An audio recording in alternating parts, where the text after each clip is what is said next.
Oğuz rayonunda ölümlə nəticələnən yol qəzası baş verib. Hadisə rayonun Sincan kəndində qeydə alınıb. Mahama Dibirovun idarə etdiyi Mercedes Vito markalı avtobus ağaca çırpılıb.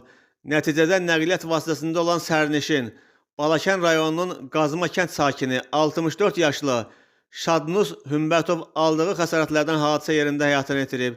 Qəzada xəsarət alan 65 yaşlı Natalya Tahirova, 64 yaşlı Cəmilə Əhmədova, 18 yaşlı Qurban Mirzəyev, 53 yaşlı Azad Puçaxov, 65 yaşlı Xədicə Maral Xəlilova və 67 yaşlı Cənnətey Qumbarova müxtəlif dərəcəli bədən xəsarətləri alıb.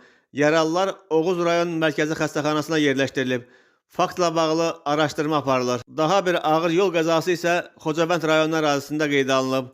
Həmin rayonda vəzifəli şəxs qəza nəticəsində həyatını itirib. Xocavənd rayon Statistika İdarəsinin rəisi Fərnad Tahirov rayon ərazisində baş verən yol qəzasında həyatını itirib. Bu barədə Xocavənd rayon İcra Hakimiyyətinin Facebook səhifəsində məlumat yayılıb. Təəssüf hissi ilə qeyd edirik ki, Xocavənd rayon Statistika İdarəsinin rəisi Əmirallılar kənd sakini Tahirov Fərnad Tahiroğlu bugün keçirdiyi qəza nəticəsində vəfat edib.